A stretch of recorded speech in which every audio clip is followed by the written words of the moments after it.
நான் சொன்னது அப்படியே பழிச்சிடுச்சு. அடுத்த 10வது மாசத்துல ஒரு பெண் குழந்தையை பெத்தெடுத்தா. அதே நேரத்துல நானும் ஒரு ஆண் குழந்தையை பெத்தெடுத்தேன்.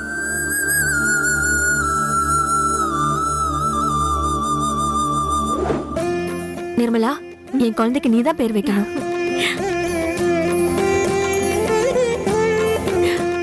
ரம்யா பிரியா, ரம்யா பிரியா, ரம்யா பிரியா.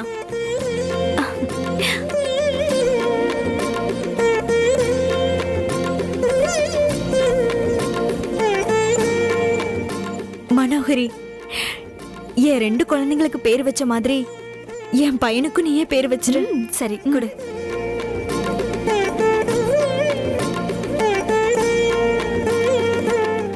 மனோஜ்குமார், மனோஜ்குமார், மனோஜ்குமார். இதுக்கப்புறம் தான் விதி என் வாழ்க்கையில விளையாட ஆரம்பிச்சது. மனோகரிக்கு குழந்தை பிறந்த உடனேயே தாய்ப்பால் இல்லாம போச்சு. அந்த குழந்தைக்கும் நான் தான் தாய்ப்பால் கொடுத்தேன்.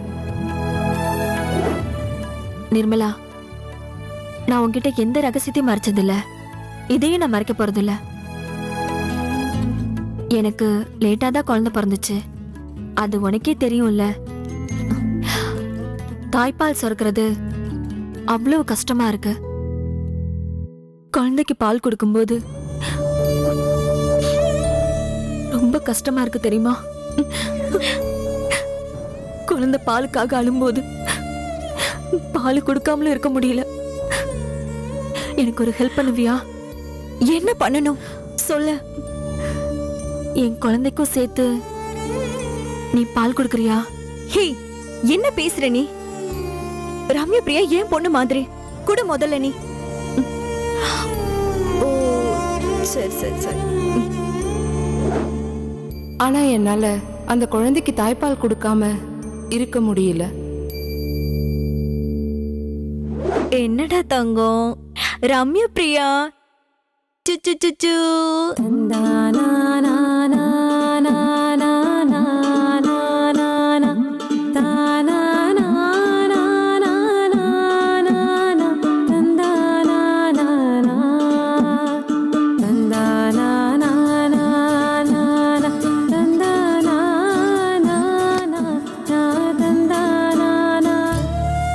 ரம்யாவுக்கு பால் கொடுக்கறதுக்காக நான் நிறைய நேரம் மனோகரி வீட்டிலே தங்க வேண்டியதாயிடுச்சு. இது என் கணவர் கிருஷ்ணனுக்கு பிடிக்கல.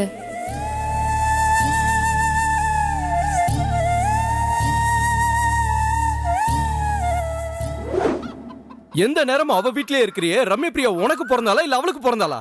அவ குழந்தைக்கு போய் பால் ஊட்டி வளர்த்துக்கிட்டு இருக்க. எனக்கு இது சுத்தமா பிடிக்கல. இனிமேல் அங்க போறத நிறுத்து.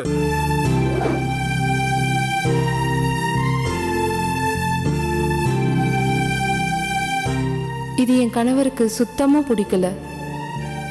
அதனால என் 3 பிள்ளைங்களையும் அழைச்சிக்கிட்டு என்கிட்ட சொல்லாம கொள்ளாம அவரோட கிராமத்து வீட்டுக்கே போயிட்டாரு. பதறி போய் நான் அவரை தேடி போனேன். அவர் கிராமத்து வீட்டுல குழந்தைங்களோட இருந்தாரு. என்னை பார்த்ததும் அவருக்கு கோபம் வந்துடுச்சு. சரி சரி சரி சரி சரி. அழத அழத. அம்மா வந்துடும். அழதமா செல்ல குட்டியில அழதமா. ஏய், எதுக்கு இங்க வந்த? எந்த நேரமும் உன் தோழி வீடுன்னு கெதின்னு கிடக்குற. நீ இன்னும் உன் முதலாளி சங்கரோட குடும்பம் நடத்துறியா? எந்த நேரமும் அவன் வீடுன்னு கெதின்னு கிடக்குற. எங்க தப்பு தப்பா பேசுறீங்க? நான் அப்படி பேசக்கூடாதுனா நீ இனிமே அங்க போகாம இருக்கணும். உன் தோழிய மறந்துடணும். என்னோட இந்த கிராமத்து வீட்டுல என் கூட வாழணும். எனக்கு நீங்களும் நம்ம பிள்ளைங்களும் தாங்க முக்கியம். நான் உங்க கூடவே இருந்துடுறேன். ஒரே ஒரு தடவை மனோகரி கிட்ட சொல்லிட்டு வந்துடுறேங்க. அதுக்கு மட்டும் அனுமதி கொடுங்க. போயிட்டு சீக்கிரம் வா. இத தோழி கிட்ட சொல்லிட்டு போறதுக்காக நான் மனோகரி வீட்டுக்கு வந்தேன். என்னை விட்டு போறதுனே முடிவு பண்ணிட்டியா? நீ போயிட்டேன்னா என் புருஷன் என்னை கொன்னுடுவாரு. என் புருஷனுக்கு வேற ஒருத்தி கூட தொடர்பு இருக்கு. எந்த நேரத்திலையும் அவளாலையும் என் புருஷனாலையும் என் உயிருக்கும் என் குழந்தை ரம்யாவுக்கும் ஆபத்து இருக்கு. நீ என் பக்கத்துல இருந்தா எனக்கு பாதுகாப்பா இருக்கும், தைரியமாவும் இருப்பேன். என்ன மன்னிச்சிரு மனோகரி. நீ இவ்ளோ கெஞ்சி கேட்டும் என்னால உன் கூட இருக்க முடியல. என் புருஷனையும் என் குழந்தைங்களையும் இழந்துருவனோன்னு பயமா இருக்கு. நான் உன்னை மறக்கவே மாட்டேன். எங்க இருந்தாலும் உன்னை நினைச்சுக்கிட்டே தான் இருப்பேன். நான் போயிட்டு வரேன்.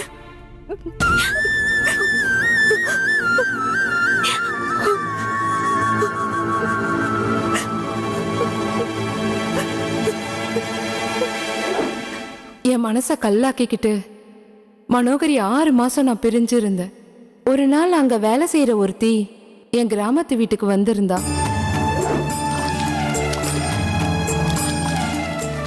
நிர்மலாமா, உங்களை கடைசியா ஒரே ஒரு தடவை பார்க்க முடியுமான்னு மனோகரி அம்மா உங்ககிட்ட கேட்டுட்டு வர சொன்னாங்க. தயவு செஞ்சு கொஞ்சம் போங்கம்மா. என்ன விஷயம்? என்னன்னு தெரியலம்மா, ஏதோ அர்ஜென்ட்னு சொன்னாங்க. நீங்க போய் பாருங்கம்மா. சரி சரி, நீ போ, நான் பாத்துக்கிறேன். அன்னைக்குன்னு பார்த்து என் வீட்டுக்காரர் வெளியூர் போயிட்டாரு. பக்கத்து வீட்டுக்காரங்க கிட்ட குழந்தைங்களை பார்த்துக்க சொல்லி விட்டுட்டு போனேன். என் வீட்டுக்கார் வந்ததும் சொல்லிட சொன்னேன். விதி அப்ப என் வாழ்க்கையை மாத்த போகுதுன்னு எனக்கு அப்ப தெரியல.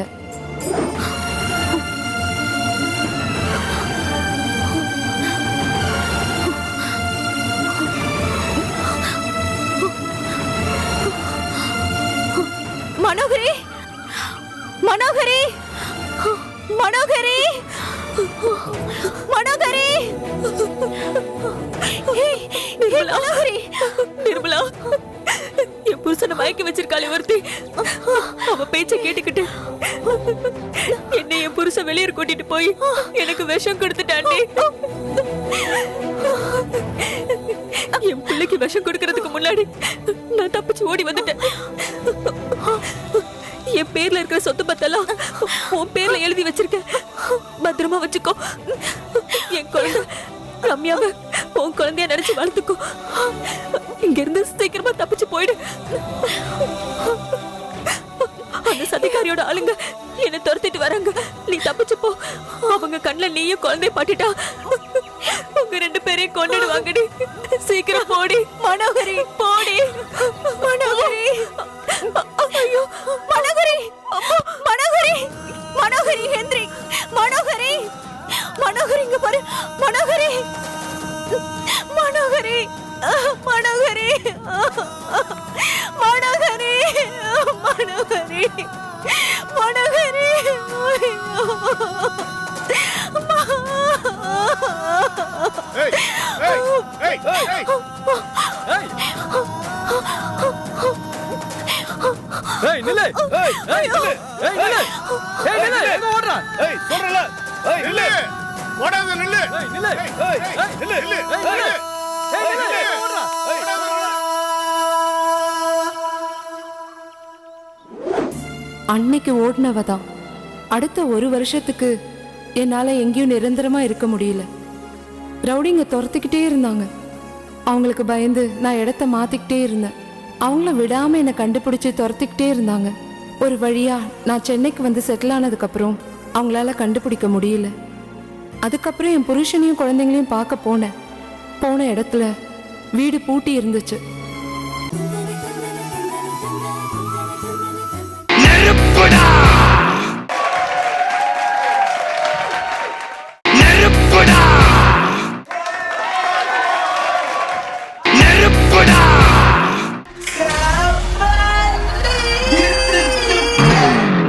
Fair and Handsome வழங்கும் கபாலி டம்பஸ் ரிவ்யூ. நெருப்புடா.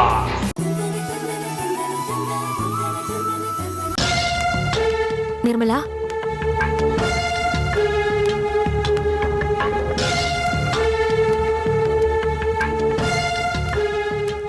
என்ன நிர்மலா இப்படி பண்ணிட்ட? 1 வருஷத்துக்கு முன்னாடி போனவ இப்பதான் உன்னை பாக்குறேன். எவனோ ஒரு படுபாவி உன் எஜமானிய கொன்னுட்டு உன் எஜமான் கூட நீ ஓடி போயிட்டதா உன் புருஷன்கிட்ட சொல்லிட்டாங்க. உன் புருஷனே உன் முகத்துல முடிக்க கூடாதுன்னு உன் பிள்ளைகளை கூட்டிட்டு வீட்டை காலி பண்ணிட்டு போயிட்டாரு. நீ வந்தா ஒரு லெட்டர் கொடுக்க சொன்னாரு, இரு எடுத்துட்டு வரேன்.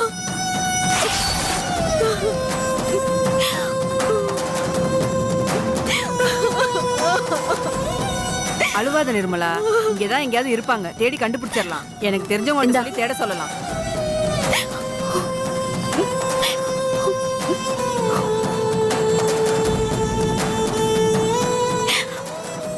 துரோகி நிர்மலா, உன்ன மாதிரி ஒழுக்கங்கட்ட மனைவி கூட வாழ பிடிக்காம நான் பிள்ளைங்களை கூட்டிட்டு போறேன். எனக்கு உன் முகத்துல முழிக்க கூட விருப்பம் இல்ல. என்ன தேடி வரணும்னு நினைக்காத. அப்படி தேடி வந்து என்ன பார்த்தேன்னா அந்த நிமிஷமே 3 பிள்ளைங்களுக்கு விஷத்தை கொடுத்து நானும் விஷம் குடிச்சு செத்து போயிடுவேன்.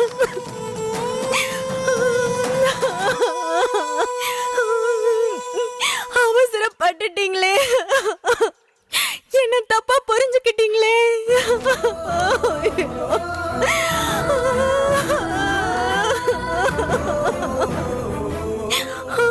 இனிமே உங்களையும் பிள்ளைங்களையும் எப்பங்க பாப்பேன். ஏங்க என்ன தப்பா புரிஞ்சுக்கிட்டீங்க? ஐயோ, நான் எந்த தப்புமே பண்ணலங்க. ஐயோ, நான் உண்மையானவங்க. எப்படிதான் உங்களுக்கு புரிய வைக்க போறேன்னு தெரியலையே. என் பிள்ளைங்களை எப்ப பார்க்க போறேன்னு தெரியலையே.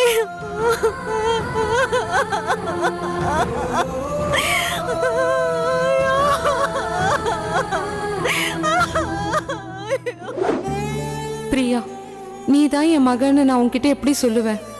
என்ன அம்மானு ஏத்துக்குவியா?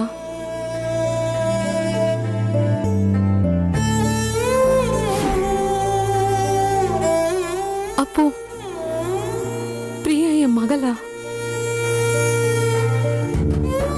கீர்த்தனா, மனோஜ் இவங்கெல்லாம் என் பசங்க. கடவுளே, என் 3 பசங்களும் எனக்கு திரும்ப கிடைச்சிட்டாங்க.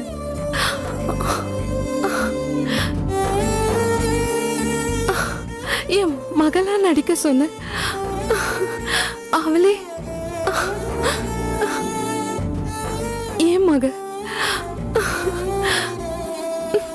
பிரியா ஏன் மக, ஏன் மக,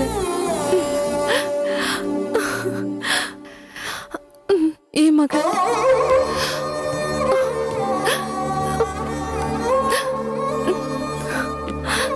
அம்மா, அம்மா, அம்மா, அம்மா, அம்மா. பிரியா, அம்மா. பிரியா என் பொண்ணு, நீ வந்துட்டியா? அம்மா, நான் பிரியா இல்ல, ரம்யா பிரியா. சாரி ரம்யா, நான் பிரியா தான் வந்துட்டாலும் நினைச்சேன்.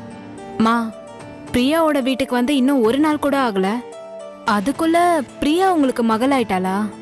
என்ன மறந்துட்டீங்களா? மா, நான் மட்டும்தான் உங்களுக்கு மகளா இருக்கணும், வேற யாரும் உங்களுக்கு மகளா இருக்க கூடாது. நீங்க எனக்கு மட்டும்தான் அம்மா. என்ன ரம்யா, நீ என்னோட பொண்ணுதாம்மா. நான் உனக்கு மட்டும்தாம்மா அம்மா. அதுல உனக்கு எந்த சந்தேகமும் வர வேண்டாமா? சரி விடு, இப்ப எதுக்கு வந்த அத சொல்லு. நான் மட்டும் வரல, அருணையும் கூட்டிட்டு வந்திருக்கேன். அருணா? அருண், அருண், வர ரம்யா. அருண் வா. வா அருண், எப்படி இருக்க? ரொம்ப சந்தோஷமா இருக்கேன். ஆனா அதே நேரத்தில் அதிகபட்ச டென்ஷனாகவும் இருக்கேன். சந்தோஷப்படுற விஷயம் என்னன்னு கேட்டிங்கன்னா, நீங்கள் வருணோட ஆஃபீஸ்க்கு வந்திருக்கிறது. நான் டென்ஷனாக இருக்கிற விஷயம், உங்கள் ஆஃபீஸையும் உங்கள் வீட்டையும் அந்த அரவிந்த் உமேஷ் அநியாயமாக எடுத்துக்கிட்டான்ல, அதான் எனக்கு அவனை கொலை பண்ணணும்னு ஆத்திரமா வருது. அம்மா, இதுக்குதாம்மா அருணை உன்கிட்ட கூட்டிட்டு வந்தேன். எப்போ நம்ம வீடும் ஆபீஸும் நம்மளை விட்டு போயிருச்சுன்னு இவன் கிட்ட சொன்னனோ, அதுல இருந்து இவன் இப்படிதாம்மா சொல்லிட்டு இருக்கான். ஏன் அருண், ஏன் இவ்ளோ டென்ஷன் ஆகுற? டென்ஷன் ஆகாம எப்படி இருக்கிறது ஆண்டி? டீல் என்ன? 100 கோடி ரூபாய் 90 நாள்ல திருப்பி கொடுக்கணும், அதானே? அதை விட்டு ஆபீஸ் வீடியோ பறிச்சா அது எந்த விதத்துல நியாயம்? அவனை விடக்கூடாது, சட்டைய புடிச்சு கேட்கணும்.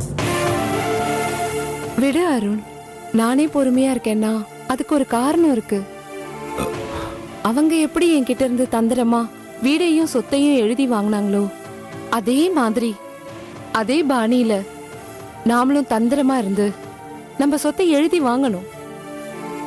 அதுக்கு நாம கொஞ்சம் பொறுமையா இருக்கிறதா நல்லது அருண். நீங்க பொறுமையா இருக்கிறது அந்த அமெரிக்காக்காரனுக்கு ஏமாலியா தெரியுது. உங்களுக்கு கேட்க ஆள் இல்ல நம்ம நினைச்சிட்டு இருக்கான்.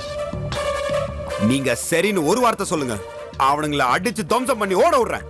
ஏய், இவ்வளவு செஞ்சுட்டு ரம்யா அவன் புள்ளை கட்டி வைக்கணும்னு கேக்குறான். ரம்யாவை தொட்டு பார்க்க சொல்லுங்க, தொட்டவன் கைய துண்டா வெட்டிடுவேன். கோவப்படாத அருண், பொறுமையா இரு. என்கிட்ட இருந்த அநியாயமா எழுதி வாங்கின சொத்தை சட்டப்படி நான் எப்படியாவது மீட்டுடுவேன். அதே மாதிரி ரம்யாவை உனக்கு தான் கட்டி வைப்பனே தவிர அவனுக்கு பயந்துக்கிட்டு அவன் பையனுக்கு கட்டி வைக்க மாட்டேன். நீ தைரியமா இரு, கவலைப்படாத. அதான் அம்மாவே தைரியமா இருன்னு சொல்லிட்டாங்கல்ல, அப்புறம் என்ன? அந்த அமெரிக்காக்காரன் என் மேல கைய வச்சிருவானா, இல்ல நான் தான் விட்டுருவேனா? சரி சரி, வா போலாம். வரேன் மம்மி. ம் வரேன் ஆண்டி. ம்.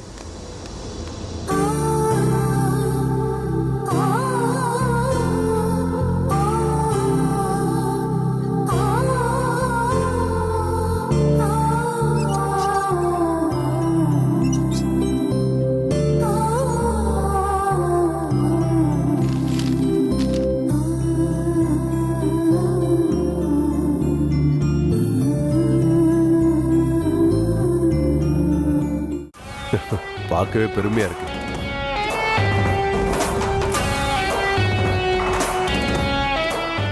ரம்யா, உன்னை பார்க்கணும் போல இருக்கு. எத்தனை நாள் தான் மொபைல்லயே உன்னை பார்த்துட்டு இருக்கிறது? கூடிய சீக்கிரம் வந்துடுறேன். உனக்காக நான் காத்துக்கிட்டே இருக்கேன். சீக்கிரம் வந்துருவேல? சீக்கிரம் வந்து சேர்ந்துடுவாடா. அதுக்கு தானே அவளையும் அவ அம்மாவையும் டார்ச்சர் பண்ணி துரத்தி விட்டுருக்கோம். பக்காவா பிளான் பண்ணி நிர்மலா தேவி ஆபீஸ கைப்பற்றி அவ வீட்டையும் கைப்பற்றி அவளையும் அவ மகளையும் நடு ரோட்டுக்கு கொண்டு வந்துட்டோம். இன்னும் ஒரு வாரத்துக்குள்ள அந்த நிர்மலா தேவி நம்ம கால்ல தான் வந்து விழுவா. ஏன் பொண்ணை கட்டித்தரேன்னு தானா வந்து சொல்லுவா பாரு. அது கனவுலயும் நடக்காது.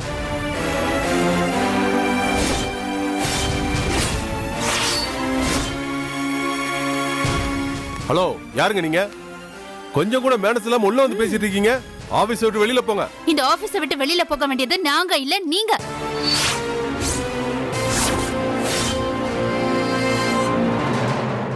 நிர்மலா தேவி மேடம் பிரச்சனையில இருக்காங்கன்னு தெரிஞ்சுக்கிட்டு ஹெல்ப் பண்ற மாதிரி கடன் கொடுத்து ஆபீஸ வளைச்சிருக்கீங்களே, எந்த தைரியத்துல இப்படி பண்றீங்க?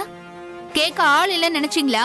ஹலோ ஹலோ, முதல்ல நீங்க யாரு அத சொல்லுங்க. ஹலோ, நான் வருண். நிர்மலா தேவி மேடமோட கம்பெனிக்கு நான் தான் ரெகுலர் டீலர். இது என்னோட வைஃப் பிரியா. மேடம் கிட்ட தான் ஒர்க் பண்ணிட்டு இருந்தாங்க. நீங்க மேடம் கிட்ட அராஜகமா பிஹேவ் பண்ணி ஆபீஸ் வீடெல்லாம் புடுங்கிக்கிட்டு அவங்கள விரட்டி விட்டுருக்கீங்க. எங்க போறதுன்னு தெரியாம பாவம் அவங்க தவிச்சிட்டு இருந்தவங்களுக்கு இப்ப நாங்க தான் ஆதரவு கொடுத்து எங்க வீட்டுல தங்க வச்சிருக்கோம். நீங்க செஞ்சதெல்லாம் தப்புன்னு உங்களுக்கு புரிய வச்சு இந்த ஆபீஸையும் வீட்டையும் மீட்டு அவங்க கிட்ட கொடுக்க தான் நாங்க இங்க வந்திருக்கோம்.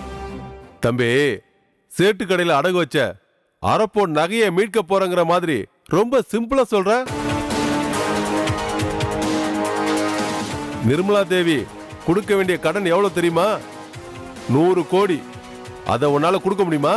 அதை கொடுக்கறேன்னு சொல்லிதான் என் நண்பர் அருண் சவால் விட்டுருக்கானே, அதை மறந்துட்டீங்களா? சவால் எல்லாம் வவ்வால் மாதிரி தலைகீழா தொங்க போது பாரு. இன்டர்நேஷனல் பினான்சியல் கம்பெனியோட லட்சணம் எல்லாம் எனக்கு தெரியும். உன்னை பத்தியும் உன் கம்பெனிய பத்தியும் நெட்ல நான் தரவா செக் பண்ணி பார்த்துட்டேன். நீ பண்ணது ஃபைனான்ஸ் கம்பெனி இல்ல, ஃப்ராட் கம்பெனி. கூடிய சீக்கிரமே அதுக்கு பூட்டு போடுறேன் பாரு. நிர்மலா தேவி என்கிட்ட 100 கோடி ரூபாய் கடன் வாங்கியிருக்காங்க, அது தெரியுமா உனக்கு? மேடம் கம்பெனியோட ஆடிட்டரை கைக்குள்ள போட்டுக்கிட்டு நீ கடன் கொடுத்த மாதிரி எழுதி வாங்கியிருக்க. அத ப்ரூவ் பண்ணி உன்னை ஜெயில தள்ளுறேன் பாரு. நாங்க யாருன்னு தெரியுமா? மாபெரும் பணக்காரங்க. இன்டர்நேஷனல் லெவல்ல ஃபைனான்ஸ் கம்பெனி வச்சிருக்கோம். என்னோட சொத்து மதிப்புக்கு முன்னாடி நீங்க எல்லாம் பிச்சைக்காரங்கடா. நாங்க பிச்சைக்காரங்களாவே இருந்துட்டு போறோம். ஆனா பிச்சைக்காரங்க தட்டுல இருந்து காசு எடுக்கிற உன்னை என்னன்னு சொல்றது? மாபெரும் பிச்சைக்காரன்னு சொல்லட்டுமா? ஏய் அட்டங்கடி. டேய் ஏய் நீ அடங்குடா, இல்லன்னா அடக்கிடுவேன். கொடுத்த கடனை திருப்பி கேட்டா ஜெயில தள்ளுவாங்கற.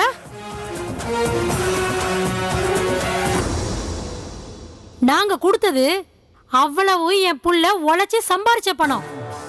அத வட்டியும் முதலுமா எண்ணி வைக்கணும். கூடவே ரம்யாவை என் பையனுக்கு கட்டி வைக்கணும். இல்லனா நிர்மலா தேவி கம்பி எண்ணுவா. நீங்களும் அவளுக்கு துணையா போவீங்க. புரியுதா? இன்னும் கொஞ்ச நாள் அமெரிக்கால இருந்தா அந்த நாட்டு போலீஸ் உங்க எல்லாரையும் அள்ளி ஜெயில போட்டுருவாங்கன்னு பயந்து தானே நீங்க இங்க வந்திருக்கீங்க.